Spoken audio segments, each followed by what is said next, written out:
Level up loading. Fight feelings, face facts.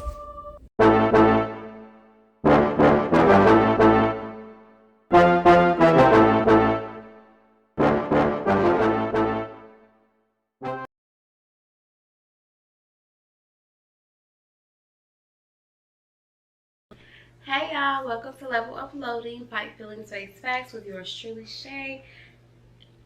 I am so happy that you guys tuned in today. I am very excited to say that it's Juneteenth. And even though I'm in the house, wah wah wah, I'm going to be going out soon. It was hot today, which is commonplace here in the daytime especially, but it's actually really beautiful right now. So I'm trying to hurry up and get this video out so that I can hit these Nashville streets, you know what I'm saying? Start a little black girl magic. You know how I do. But yeah, so today I wanted to come to you guys with a quick episode about a topic that I feel completely compelled to speak about because of some recent things that have happened in my life and recent things that have happened in people who I love's life. And it's just like a topic that I think you will experience, especially when you're leveling up and when you are opening new doors and closing old doors and reconciling yourself with moving forward and upward and sometimes leaving people behind, unfortunately. And to be honest, this is a topic that I hold near and dear to my heart, and I have debated people about this over and over. And honestly, I don't really debate to win. I debate to get another viewpoint. And even when you don't win an argument or you don't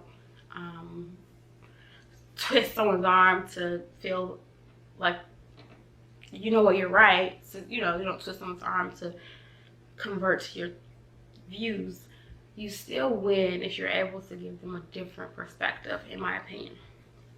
And so the topic I want to talk to you about today is closure, and how I feel like closure is a hoax, and I feel like it's something that has been brainwashed into our society, and people feel entitled to it, and you really aren't entitled to closure.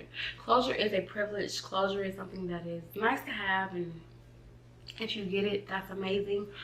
But closure is not something that you are entitled to. No one owes you closure. No one owes you an explanation for anything. And when you recognize that and realize that and really make peace with that, I find that you'll probably fare much better in this world, and you'll move around a lot easier. You'll be able to be in circles and in social settings that you might normally not be able to. Because if you're not able to find your own closure and to give yourself your own peace when something is ending or something is no longer serving you, then more than likely you're going to be stagnant. And if you're stagnant, you're not going to be able to elevate to the next level. So, with that being said, I want to talk about the feelings of closure and the facts of closure. So, the feelings of closure. Closure is something that people feel like is owed to them. If something goes wrong in a relationship, you want someone to give you an itemized list of what happened, what occurred, what did I do, what made you feel this way, what was the problem. You feel like you're owed that. And the fact of that is that you are not. You are not.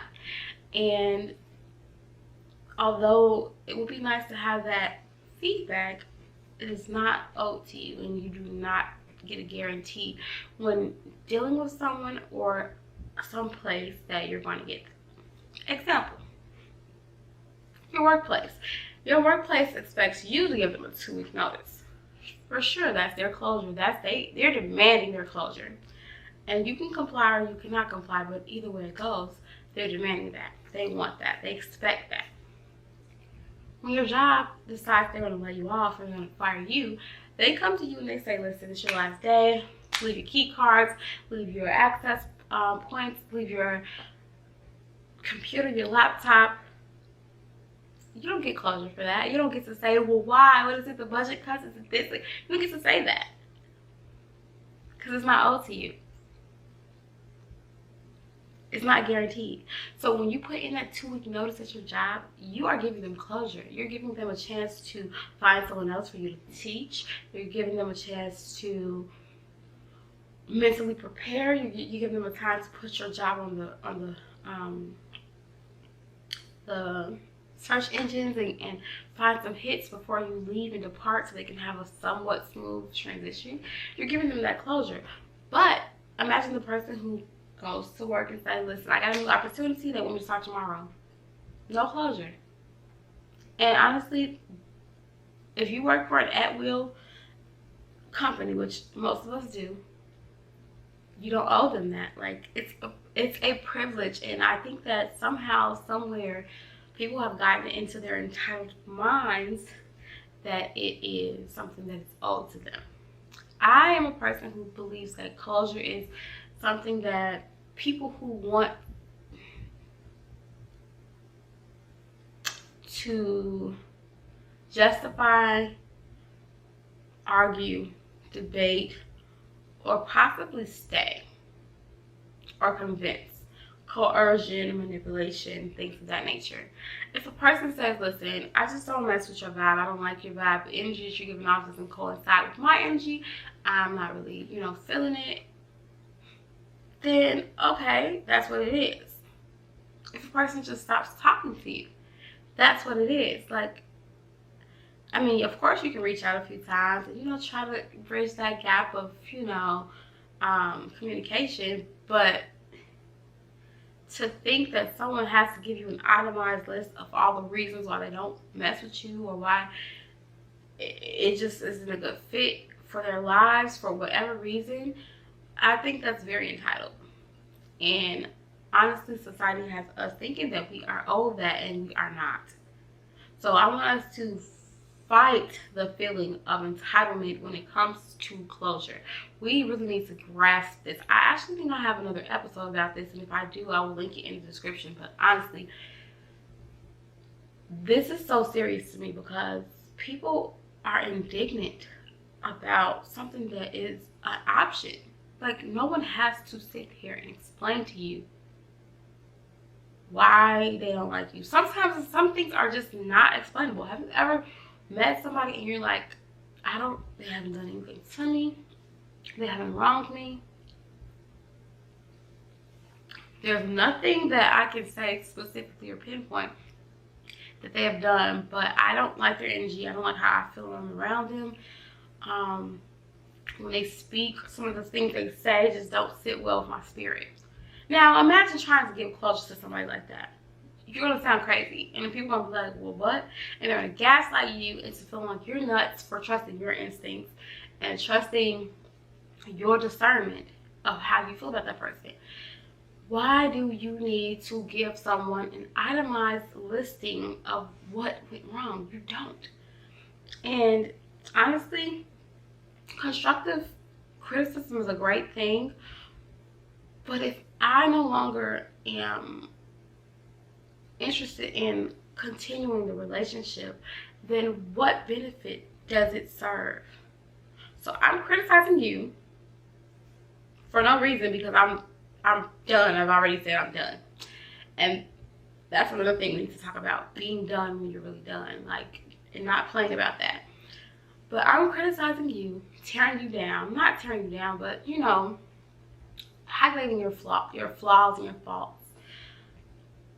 I don't intend to talk to you again. So whatever constructive criticism that I'm giving you is going to either be used for your future, which is great. I mean, nothing wrong with that, but everybody's different. Just because I don't like it don't mean that other people are not going to like what you do. You have to be yourself and let the people who are for you come to you. And so I'm making you question yourself. And I'm also wasting my time by talking to somebody about fixing problems that I don't care if they fix, because I have already made the decision that I am no longer interested in maintaining this whatever the relationship is.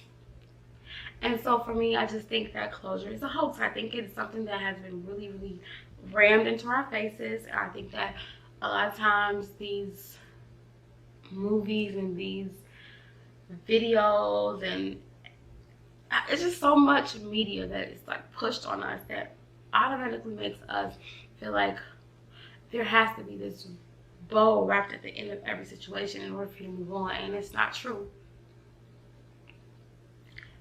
If you're in a relationship with someone and they're not giving you what you need, and that doesn't mean if that's romantic, friendly, family, whatever, they're not giving what you need, they're not feeding your spirit, you're not feeding theirs, it's not a good fit, it's toxic in some way, some shape, some form, I feel like it's perfectly okay to move on from that. And people always say, well, the least you could do is have a conversation. First of all, stop telling me what the least I can do is. Let's start there. Stop telling me that. But, because I could do way less. But, conversations are built to resolve issues. Conversations are what you are supposed to have before the closure. That's what you're supposed to have before you make the decision that you're done with something. Once those conversations have already been surpassed, once they have already been kind of put on the table and nothing has happened, what else do we need to talk about?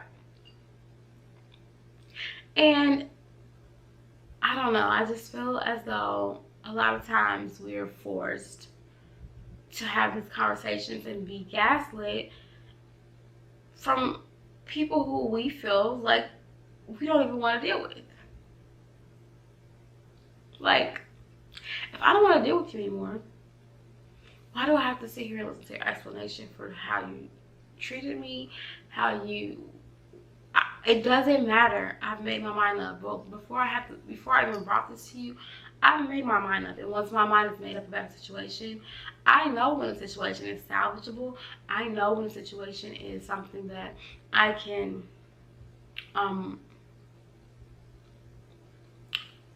just have a simple discussion and go from there. I know when that happens.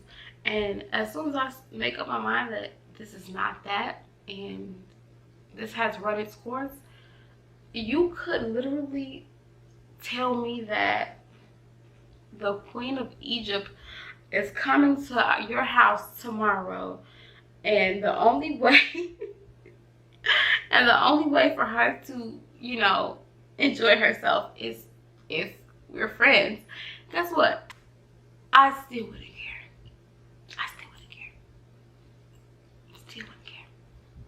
Wouldn't care one bit.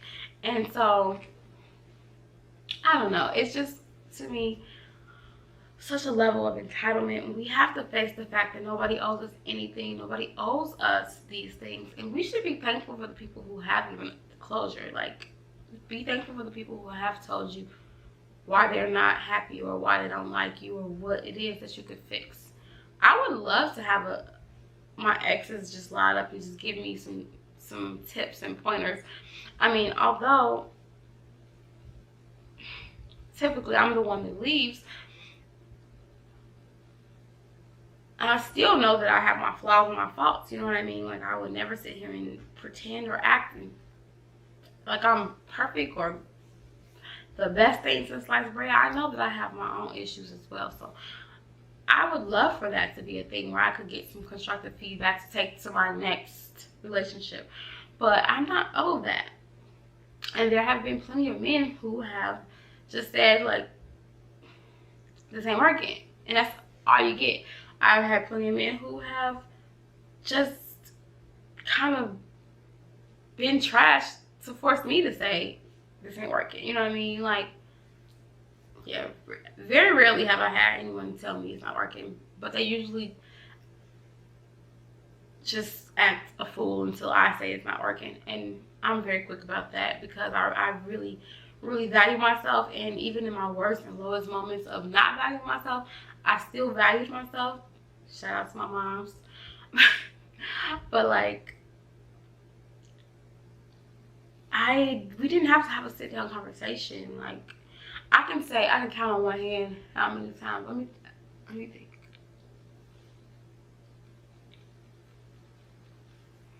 I think I had a conversation about a breakup one time, two times in my life from my relationships. Out of two relationships, I had conversations with them, and it was cool. You know, I I, I didn't need it. I didn't need it, but I guess maybe they needed it. Maybe they needed it. Maybe they wanted me to bet. I don't know what they needed. I don't know, but closure is something that is a bonus. It's not a part of the package. It's a bonus. And when we start to realize that and figure out how to self-soothe and how to come into our own and find peace within our own selves beyond what anyone else is saying, thinking, or doing, that's when we'll have real true freedom. And I use freedom because that is so freeing to not have to be bound by somebody's ability to give us closure. If a person is going through something and they're struggling and they are not able to even put into words how they're feeling about you, they might not be able to give you closure. So then what? Do you stand on this line? Do you stand in this feeling forever and you just be stagnant for the rest of your life? Like, no, you don't. You have to be able to find within yourself to make peace and move on. Stop letting people gaslight you into thinking that you need an explanation and that you need a criticism session. And I'm not saying criticism is bad, because honestly I have learned a lot from being criticized. I've learned a lot from hearing other people's views about me and other people's, experience of me. I have learned so much from that.